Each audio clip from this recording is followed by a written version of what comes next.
on aura à travailler avec Excel dans la session, donc quelques généralités pour apprendre à se familiariser avec le logiciel. Donc, quand on ouvre un classeur, donc un fichier Excel, on se fait présenter un classeur vide. Par défaut, on a une feuille de calcul, donc elle s'appelle feuille 1. Avec clic droit, vous voyez que j'ai l'option de la renommer, donc je peux lui donner un titre. Si j'ai plusieurs feuilles, ça va être bien pratique. Et justement, je peux ajouter des feuilles comme ça en pesant sur le plus. Ensuite, si jamais je veux changer l'ordre, je clique sur, par exemple, la feuille 4 et je peux venir la placer en premier. Là, je peux placer ça comme je veux.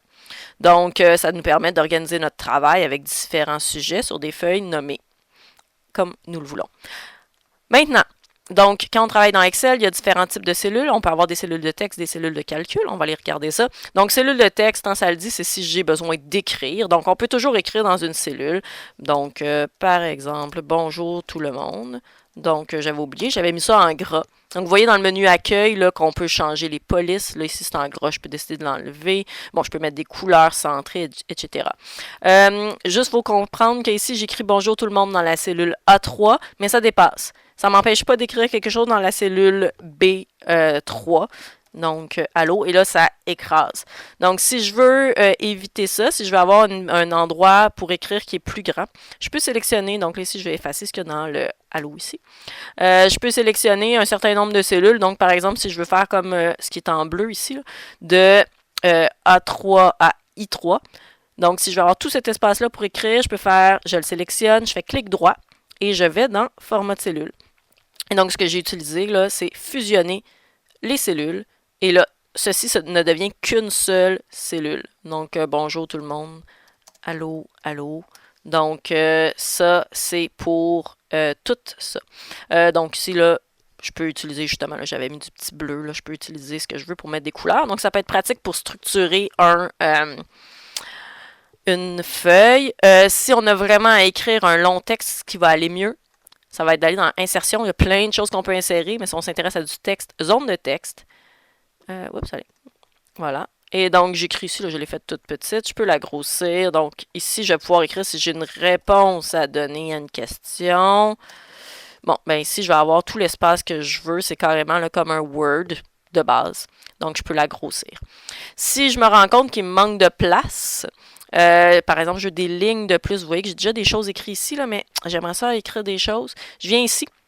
Donc, je sélectionne ici la ligne et je peux faire clic droit et je peux faire insertion. Ça va me permettre d'avoir plus de place. Là, ma zone de texte est même allongée.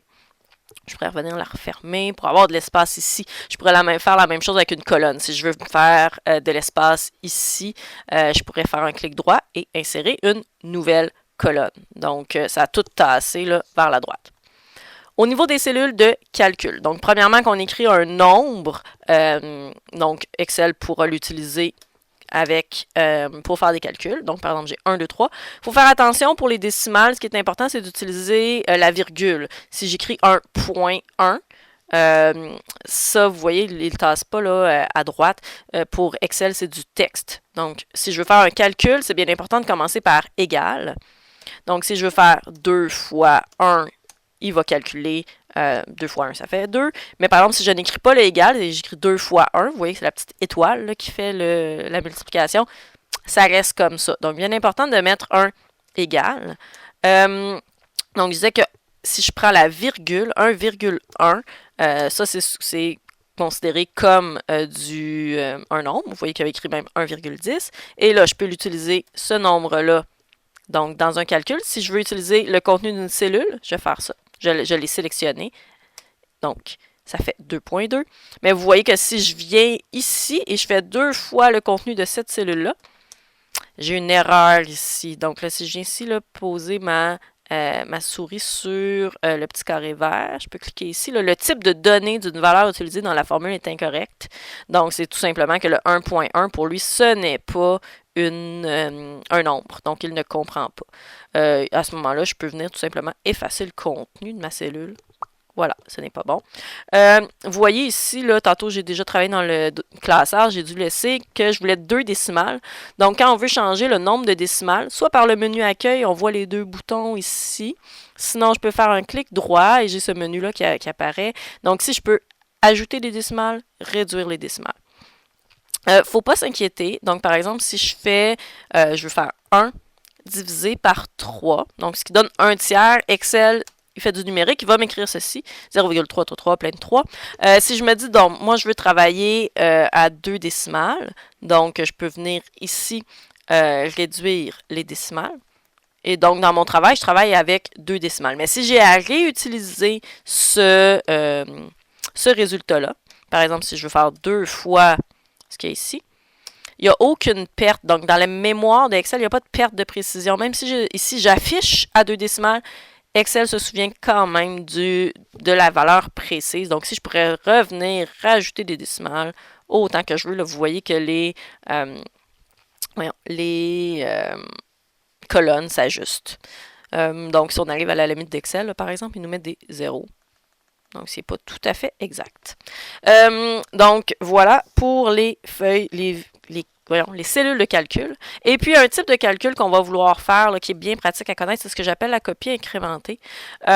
Donc, je vous donne juste un exemple. Imaginez ici, il y a un 1 ici. Imaginons que le calcul que je veux faire, c'est 2 fois la cellule précédente. Donc, 2 fois 1, ça donne 2. Ici, ce que je veux faire, c'est 2 fois 2, ça va donner 4. Ici, je voudrais faire 2 fois le 4, ça va donner 8. Donc, vous voyez que c'est répétitif. Je fais toujours ici la formule que je viens d'écrire, c'est toujours 2 fois la cellule précédente. Donc, plutôt que de toujours le réécrire, je peux venir, en fait, même sélectionner juste la dernière, où je vois 2, donc je suis dans la cellule A27, et je vois 2 fois A26. Donc, ça se comprend vraiment comme 2 fois la cellule précédente. Vous voyez, quand je clique sur la cellule, il y a un petit carré vert ici. Si je mets ma souris dessus, ça devient une petite croix. J'utilise ça. Donc là, je tiens la souris et je descends. Et donc, ça va faire ça. Ça va toujours faire, si je clique sur n'importe quelle cellule ici, 256 en cellule A32, ce calcul, quand je clique dessus, je vois, c'est 2 fois la cellule d'avant. Donc, la formule a été copiée. Je peux le faire, donc là, vous venez de le voir horizontalement, verticalement. Je peux le faire horizontalement, justement. Je peux prendre mon 1 ici, puis dire, donc, je veux que tu fasses ça, et que tu fasses x3. Donc, ici, 1 fois 3. Et là, je veux continuer ça. Je veux faire ici 3 fois 3, fois 3, fois 3, fois 3, jusqu'ici. Donc, vous voyez ici, donc, les puissances de 3, c'est toujours celui, donc si je clique ici, là, le précédent, fois 3. Donc, copie incrémentée. Bien pratique. Ça va être pratique aussi quand on veut justement faire des formules, mais parfois, on va vouloir bloquer des cellules. Je vous donne comme exemple. Imaginons que pour copier, j'ai une formule pour calculer mon Y en fonction de mon X. Donc, si je me donne 3 valeurs de X, 1, 2, 3, je veux toujours utiliser la même formule pour calculer mon Y. Imaginons que la formule pour calculer mon Y à partir de mon X, ça soit, il faut que je fasse donc ce nombre-là, fois mon X, donc fois ici, plus, ce nombre-là, 1024. Okay, donc, je ne veux pas avoir à taper 1024. On peut m'imaginer que c'est un nombre avec plein de décimales. Là, je ne veux pas avoir à le retranscrire. Donc, ça ferait, dans ce cas-ci, 1753. Puis là, je me dis, hey, je veux faire la même chose ici, mais avec, à place de x égale 1, je veux faire x égale 2. Fait que je vais faire une copie incrémentée. Puis, je vais aller vérifier qu'est-ce qui est arrivé. Donc, je vous rappelle que ce que je voulais faire, c'était la cellule en bleu, ici, G24, fois mon x en rouge, plus 1024 en mauve. On va aller regarder qu'est-ce qui arrive pour mon 2. Je me suis tassé vers la droite. Donc, tout a été tassé vers la droite. Donc, c'était 729 avant, mais là, c'est devenu 2187. C'était le 1024 qui était utilisé. Maintenant, c'est la cellule à côté ou dans laquelle il n'y a rien. Donc, c'est pas la même formule que j'ai utilisée. Ça me choque un petit peu, c'est pas ce que je veux faire. Donc, ce que je vais faire, je vais venir bloquer des cellules. Là, je me rends compte que quand je me tasse, je veux que la cellule rouge soit tassée pour faire changer la valeur de X, mais je ne veux pas que la cellule bleue soit changée. Donc, la cellule bleue, elle est dans la colonne G. Puis là, quand je vais me tasser, elle va aller dans la colonne H et je ne veux pas que ça arrive. Donc, je mets un symbole de $ devant ce que je ne veux pas qu'il soit modifié. Donc, devant le G. Je ne veux pas que ça aille à cette cellule-là qui est H24. Donc, je vais mettre un $ devant le G. Ça va éviter que, dans la translation, cette cellule-là soit translatée. Même chose avec ma cellule mauve A34. Tantôt, elle s'est tassée ici pour aller dans la colonne B. Je ne veux pas. Je vais mettre un symbole de $ devant le A pour dire mon A, il est bloqué. Donc, je fais ça. Donc, évidemment, le calcul ici est inchangé, mais je vais venir maintenant faire ma translation. Et on va revenir vérifier notre formule. Qu'est-ce que ça fait? Ça fait bien la bleue qui est 729 fois ma valeur de X plus le contenu de la cellule à 34, donc qui n'a pas été modifié.